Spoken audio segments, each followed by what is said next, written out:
Olá, pessoal, bem-vindos! Hoje a gente vai mergulhar num dos temas mais críticos e, sem dúvida, mais tempo dependentes que a gente encontra na emergência, o abdômen agudo vascular. O nosso objetivo aqui é simples, mas fundamental. A gente vai entender a fundo a fisiopatologia, ou seja, o porquê das coisas acontecerem, tanto na isquemia quanto na hemorragia. Depois, vamos aprender a identificar os achados de imagem que realmente importam. E o mais importante de tudo, vamos juntar essas duas coisas, a clínica e a radiologia, em casos práticos para deixar nosso raciocínio afiado. Vamos lá. Bom, o nosso roteiro hoje está bem estruturado. Primeiro, a gente começa com um grande dilema: isquemia ou hemorragia? Depois, a gente foca no abdômen agudo isquêmico, que é basicamente um problema de suprimento de sangue.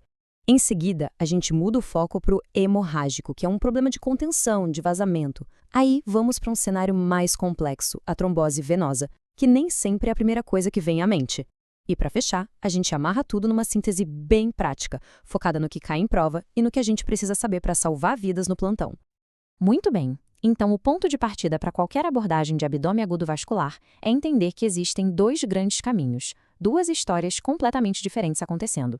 De um lado, a gente tem um cano entupido, uma interrupção do fluxo. Isso é isquemia. Do outro lado, um cano furado, o sangue vazando para onde não devia. Isso é hemorragia. Entender essa bifurcação desde o começo é o que vai guiar todas as nossas decisões. Agora, vamos pensar juntos nesse cenário que é um clássico de pronto-socorro. Chega um paciente se queixando de uma dor abdominal excruciante que começou de repente. Mas aí você vai examinar e o abdômen está flácido, depressível, sem sinais claros de irritação peritoneal. O que tem que acender na nossa cabeça na mesma hora? Essa baita diferença entre a queixa e o exame é a pista mais valiosa que a gente pode ter. E aqui está o pulo do gato, a frase que a gente tem que ter tatuada na mente: dor desproporcional ao exame físico. Esse é o grande sinal de alerta para o abdômen agudo isquêmico. É totalmente diferente de uma apendicite, de uma peritonite, onde o paciente quase salta da maca quando a gente encosta. Aqui, a pessoa refere a pior dor da vida, mas na palpação, quase nada. Essa dissociação tem que fazer a gente pensar em causa vascular imediatamente. Certo, então vamos colocar um do lado do outro para ficar bem claro. No isquêmico, a causa é um bloqueio, seja por um êmbolo que viajou até ali, ou um trombo que se formou localmente. O sintoma-chave, aquela dor súbita e desproporcional.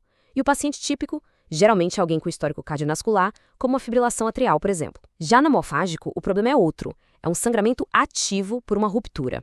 A dor tende a ser mais progressiva e, o principal, vem junto com instabilidade hemodinâmica, com sinais de choque. O perfil do paciente aqui é bem mais amplo. Pode ser desde um trauma, um idoso com aneurisma ou até uma gestante. Ok, agora vamos aprofundar no mundo do abdômen agudo isquêmico, o problema do suprimento. A gente vai passar pelas causas, revisar a anatomia vascular, que é indispensável para a gente conseguir ler as imagens, e vamos discutir um caso clínico clássico de oclusão por um êmbolo. As causas da isquemia mesentérica basicamente se dividem em três grandes gavetas. A mais comum, a embólica, responde por mais ou menos metade dos casos. Aqui, um coágulo, que geralmente vem do coração de um paciente com fibrilação atrial, viaja pela circulação e vai entupir uma artéria mesentérica lá na frente. Depois temos a trombótico, que acontece num paciente que já tem doença aterosclerótica. A oclusão acontece bem na origem do vaso, em cima de uma placa de gordura. E por último, a isquemia não oclusiva. Essa é típica de paciente grave em UTI, chocado, onde o problema não é um entupimento, mas sim um fluxo sanguíneo geral muito baixo. E para entender tudo isso, a gente precisa ter a anatomia na ponta da língua. Pensem nesse tripé vascular saindo da aorta abdominal. O tronco celíaco, a artéria mesentérica inferior, a AMI, e a grande estrela do abdômen agudo isquêmico, a artéria mesentérica superior, a AMS. Por que ela é tão importante? Porque ela irriga praticamente todo o intestino delgado e a metade direita do colo. Uma oclusão aguda da AMS é, na maioria das vezes, uma catástrofe.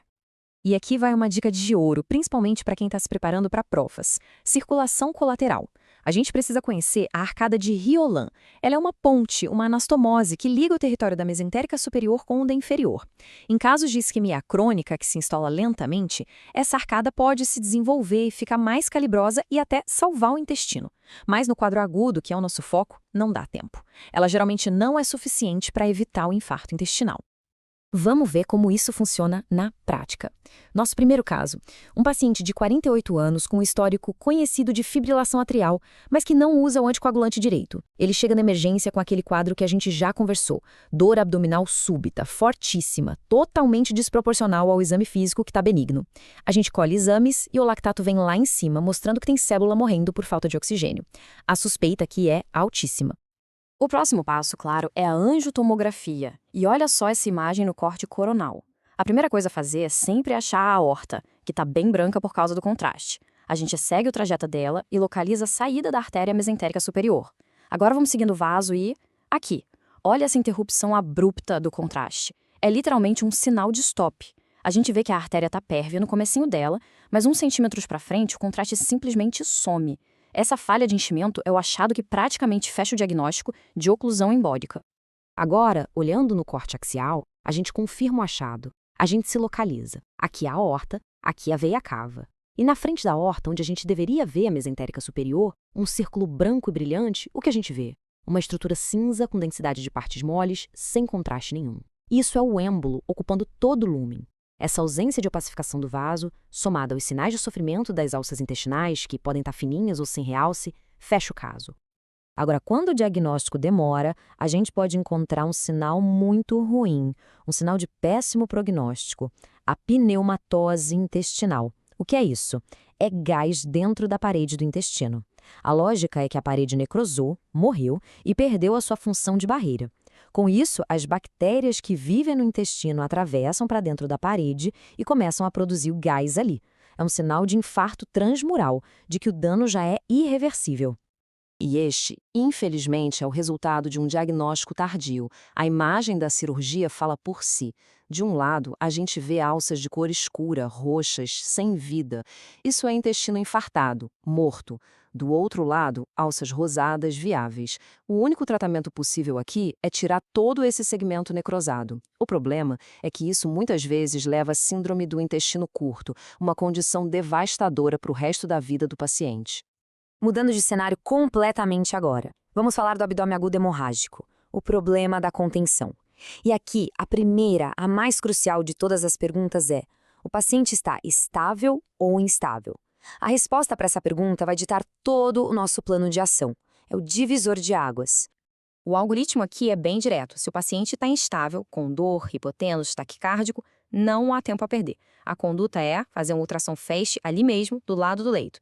Se mostrar líquido livre, esse paciente vai direto para o centro cirúrgico. Agora, se o paciente está estável, com dor, mas com os sinais vitais bons, a gente tem tempo para investigar melhor. Aí, a conduta ideal é a angiotomografia, que é o exame padrão ouro para achar a fonte do sangramento com precisão. Vamos para o nosso segundo caso. Uma mulher de 29 anos com história de atraso menstrual. Ela chega no pronto-socorro com uma dor súbita no quadrante inferior direito e conta que teve um desmaio, uma síncope. A gente afere a pressão e está baixa, 90/60. O beta-HCG é positivo. Bom, essa combinação de achados é o retrato de uma gravidez ectópica rota até que alguém consiga provar o contrário. Como ela está instável, o exame de escolha é o ultrassom na sala de emergência. E o que a gente vai encontrar é a tríade clássica. Primeiro, um útero vazio, sem saco gestacional dentro. Segundo, uma massa complexa na região do ovário direito. E terceiro, o mais importante, uma grande quantidade de líquido livre que no ultrassom aparece preto, anecoico, tanto no fundo de saco de Douglas quanto lá em cima, perto do fígado. Nesse cenário, líquido livre é igual a sangue. Diagnóstico hemoperitônio por gravidez ectópica rota. Ok, nosso terceiro caso. Um homem de 72 anos, com todos os fatores de risco. Hipertenso, ex-fumante pesado. Ele chega com uma dor abdominal súbita, muito forte, que irradia para as costas. E quando a gente vai examinar, a gente palpa uma massa pulsátil no abdômen. Essa tríade clássica, dor, hipotensão e massa pulsátil, é a apresentação de livro de uma ruptura de aneurisma de aorta abdominal. Se esse paciente estiver estável o suficiente para ir para o tomógrafo, os achados são muito claros. A imagem vai mostrar, primeiro, a dilatação aneurismática da aorta, geralmente abaixo dos rins. Depois, ao redor da aorta, a gente vai ver essa coleção de sangue, o hematoma retroperitoneal. E o sinal mais específico de que a ruptura está ativa é o extravasamento de contraste, esse blush arterial, que é o contraste vazando para dentro do hematoma. Isso confirma o sangramento ativo. Muito bem, vamos agora para um cenário um pouco mais sofisticado, a trombose venosa mesentérica. Aqui a lógica se inverte. O problema não é o sangue arterial que não chega. O problema é o sangue venoso que não consegue sair. É um problema na drenagem. E o que acontece? Uma congestão gigantesca, um inchaço da parede do intestino, que, no final das contas, também leva à isquemia, mas por um mecanismo diferente. Olha só o nosso quarto caso. Um paciente que acabou de passar por uma cirurgia abdominal grande.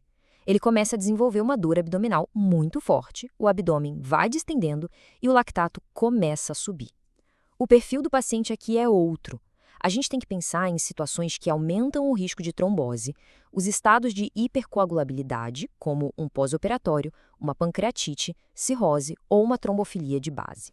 Para fazer o diagnóstico de trombose venosa, é fundamental que a gente olhe a tomografia na fase portal, que é feita uns 70 segundos depois de injetar o contraste. Nessa fase, as veias estão bem opacificadas. E o que a gente procura? A gente segue a veia mesentérica superior e, em vez de vê-la toda branquinha, a gente encontra uma falha de enchimento no meio dela, uma área mais escura, hipodensa. Isso é o trombo. E ao redor a gente vê a consequência disso, as alças do intestino com as paredes superespessas, inchadas e demasiadas por causa da congestão venosa. Felizmente, o tratamento para isso evoluiu muito. Hoje em dia, em muitos lugares, a primeira opção é a terapia endovascular.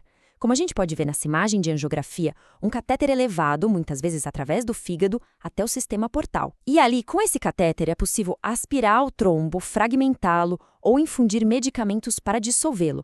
É uma técnica minimamente invasiva que pode salvar metros de intestino. Chegamos na nossa parte final, a síntese. O objetivo aqui é pegar tudo que a gente discutiu e transformar em ferramentas práticas, de fácil acesso, tanto para usar na beira do leito, quanto para revisar para as provas. Vamos consolidar os pontos mais importantes para garantir a retenção do conhecimento.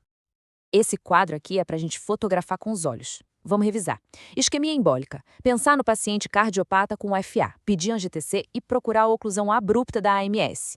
Isquemia trombótica. O paciente é aterosclerótico e a oclusão é na origem do vaso.